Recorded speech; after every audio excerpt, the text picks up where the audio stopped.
করি যে মুক্তিযুদ্ধের আওয়ামী চশমায় আসলে একটা এককেন্দ্রিক ইতিহাস আমাদের সামনে তুলে ধরা হয়েছে, বিশেষ করে গত 16 বছরে।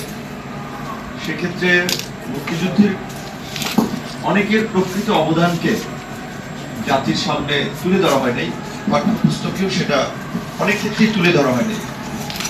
শুধুমাত্র এক ব্যক্তিকেন্দ্রিক একটা ইতিহাস রচনা করা হয়েছে। যেমন 7ই মার্চকে যেভাবে গ্লোরিফাই করা হয়, 2রা মার্চকে কিন্তু আওয়ামী লীগ কখনোই ওইভাবে দেখে না। অথচ 7ই মার্চের চেয়ে 2রা মার্চটা কম গুরুত্বপূর্ণ। 7ই মার্চ একটা ভাষণ দিয়েছে, অবশ্যই সেই সময়ের অবিসংবাদিত নেতা শেখ মুজিবুর রহমান, এটা তো অস্বীকার করা হয় নাই। কিন্তু ওই ভাষণের পূর্বে একটা স্বাধীন দেশের মধ্যে থেকে ছাত্র নেতৃবৃন্দ থেকে শুরু করে তাদের সাথে যারা পরামর্শ দিয়েছেন, সিনিয়র ছাত্র নেতৃবৃন্দ, জাতীয় নেতৃবৃন্দ, যারা একটা প্ল্যানের অংশ হিসেবেই পতাকা উত্তোলন করে দিয়েছেন। সেই সময় যদি দেশ স্বাধীন না হতো, তাহলে পতাকা উত্তোলনকারীদের কিন্তু রাষ্ট্রদ্রোহিতার অপরাধে ফাঁসি হতে পারত। 3রা মার্চ ছাত্র নেতৃবৃন্দ পল্টনের ঐতিহাসিক সমাবেশে স্বাধীনতা ইশতেহার পাঠ করে তাদের লক্ষ্য উদ্দেশ্য জানিয়ে দিলেন। সেগুলো আওয়ামী লীগের গত 15 বছর থেকে শুরু করে আওয়ামী লীগের ইতিহাসের কখনো আমরা আলোচিত হতে দেখি নাই। আওয়ামী লীগ একটা এককেন্দ্রিক ইতিহাস রচনা করেছে, তার ফল আওয়ামী লীগ ভোগ করেছে। যে শেখ মুজিবুর রহমানকে যেমন একটা রাজনৈতিক কাল হিসেবে নির্মাণ করতে চেয়েছে, সেই কাল্পের মূর্তি লোকজন ছুঁড়ে ফেলে দিয়ে, ভেঙে ফেলে দিয়ে দেখিয়েছে যে আসলে জনগণের বিরুদ্ধে গিয়ে যতই একটা এককেন্দ্রিক বয়ান তৈরি করার ক্ষমতা থেকে চেষ্টা করা হোক না কেন, জনগণ প্রকৃত ইতিহাসের খোঁজেই ছুটে চলে।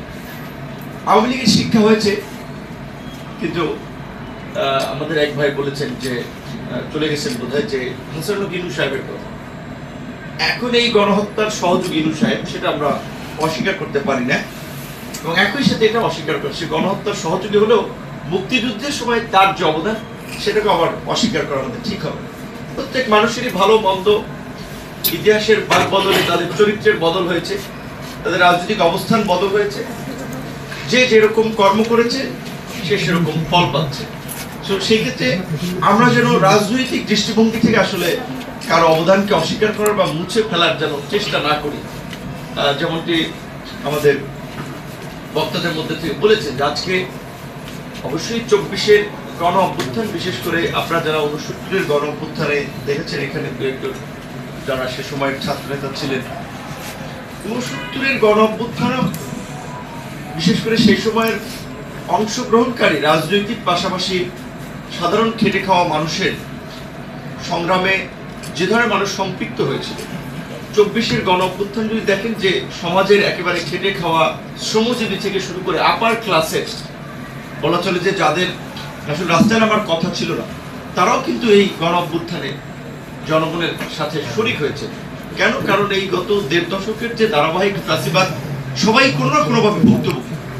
এবং এই যে গণ অভ্যুত্থানটা, এইটা তো শুধুমাত্র জুলাইয়ে হয় নাই, শুধুমাত্র একটা চাকরির বৈষম্য নিরসনের জন্য সমাজের সকল শ্রেণী পেশার মানুষ রাস্তায় নামে নাই। তারা দেখতে পাচ্ছে এখানে মুক্তিযোদ্ধা আছেন, আমাদের নাজমুল ভাই, আমি অনেকে ব্যক্তিগতভাবে অনেকের সাথে দুঃখিত যে আমার সুযোগ হয় নাই পরিচিত হওয়ার, আরো অনেক সিনিয়র নেতৃবৃন্দদের আছেন, যে আপনার যেই গণতন্ত্রের জন্য, যেই বৈষম্যহীন সমাজ বিনির্মাণের জন্য, যেই নাগরিক মর্যাদা প্রতিষ্ঠার জন্য 71-এ মুক্তিযুদ্ধ করেছে, সেই 50 বছর পরেও, এমনকি মুক্তিযুদ্ধের সময় যেই দলটির একটা ভালো ভূমিকা ছিল, অগ্রণী ভূমিকা ছিল, সেই আওয়ামী লীগই মুক্তিযুদ্ধের পরে 72 থেকে 75-এ মুক্তিযোদ্ধাদের বিরুদ্ধে তারা কি নির্যাতন নিপীড়ন চালিয়েছে। তার ভুক্তভোগী সবচেয়ে সেই সময়ের উদীয়মান শক্তিশালী এবং একটা সম্ভাবনাময় রাজনৈতিক দল জাসদের নেতৃবৃন্দ। কত হাজার নেতাকর্মীকে হত্যা করা হয়েছে, কত হাজার নেতাকর্মী প্রাণ বাঁচানোর জন্য দেশ ত্যাগ করতে হয়েছে। মুক্তিযুদ্ধের পরেই মুক্তিযুদ্ধের অবিসংবাদিত নেতা, মানে নন্দিত নেতা নিন্দিত হয়ে গেলেন তার কর্মকাণ্ডের জন্য, যার ফলে 75 সৃষ্টি হয়েছে।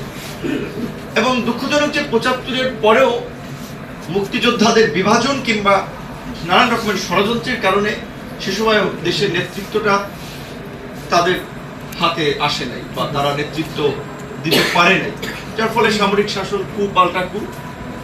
আমরা 91 একটা গণতান্ত্রিক সংসদীয় পদ্ধতির গণতন্ত্রে আসলেও আমরা আবার দেখলাম যে যারাই ক্ষমতায় বসেছে তারাই ক্ষমতাকে কুকিগত করার বারবার চেষ্টা করেছে, যার সর্বশেষ নজির শেখ হাসিনার 16 বছরে, এবং ছাত্র জনতা এই ছেলে বন্দুকের নল এবং বন্দুকধারী বাহিনী দিয়ে যে সারা দেশে একটা ত্রাসের রাজত্ব কায়েম করে, একদলীয় শাসন কায়েম করেছিল, তার বিরুদ্ধে দাঁড়িয়ে জীবন দিতে হয়েছে।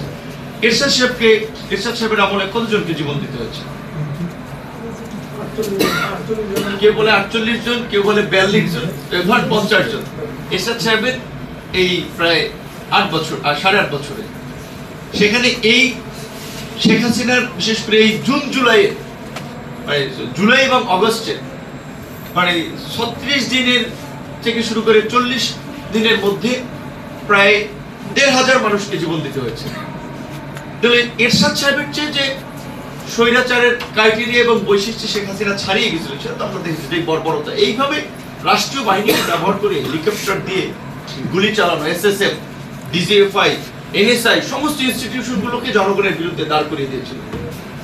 আমরা বিশেষ করে এখন যে সরকার গঠিত হয়েছে, আমরা কি রব ভাই বিশেষ করে সমাজতান্ত্রিক দলের পক্ষ থেকে বা মুক্তিযোদ্ধাদের অনেকেই মুক্তিযুদ্ধের পরেও শেখ মুজিবুর রহমান সাহেবকে সবাইকে নিয়ে একটা সরকার গঠনের কথা বলেছিলেন, জাতীয় সরকার গঠনের আহ্বান জানিয়েছেন। শেখ সাহেব করেন নাই। তারা কিন্তু 70-এ পাকিস্তানের আমলে সেই নির্বাচনে ওইটাকে লেগালাইজ করে তারা একটা নিজেদের মতো করে পার্লামেন্ট করে 73 একটা নিজেদের মতো করে নির্বাচন করে নিলেন, যার ফলে কিন্তু সেই সময় সংকটটা তৈরি হয়েছিল।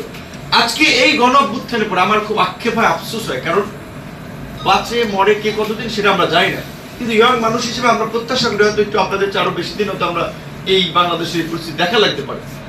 এই গণ অভ্যুত্থানের পরেও সর্বদলীয় যে একটা জাতীয় সরকার গঠনের যে সুবর্ণ সুযোগ ছিল আন্দোলন অংশীজনদেরকে নিয়ে, সেটা আমরা দেখলাম কেউ সেটা নিয়ে কথা বললো না। বিএনপি একটা বড় রাজনৈতিক দল, স্বপন ভাই বলেছেন আমরা যে আমরা 42 দল যুগপৎভাবে আন্দোলন করেছিলাম, আমি জেলের মধ্যে ছিলাম, আমি 6 তারিখ বের হয়েছি, কাজে 5 তারিখ কি হয়েছে সেটা তো আমি জানি না। পরে শুনেছি যে ছাত্রদের পক্ষ থেকে কিংবা সামরিক বাহিনীর পক্ষ থেকে রাজনৈতিক নেতৃবৃন্দকে সরকার গঠনের আহ্বান জানানো হয়েছিল। বিএনপি সেখানে জাতীয় সরকার গঠনের পক্ষে ছিল না। তাহলে বিএনপির চাওয়াটাই আর বাকিদের উপরে চেপে যাবে, তাদের চাওয়াটাই পূরণ হবে যে তারা জাতীয় সরকার চায় না, তাই জাতীয় সরকার হবে না। আমি ধিক্কার জানাই যে সেই সময় অন্যান্য মেরুদণ্ডহীন রাজনীতিবিদদেরকে যারা সেই সময় ছিলেন, টেবিলে ছিলেন, আলোচনায় ছিলেন, জাতীয় সরকারের প্রয়োজনীয়তা তুলে ধরতে পারেন নাই।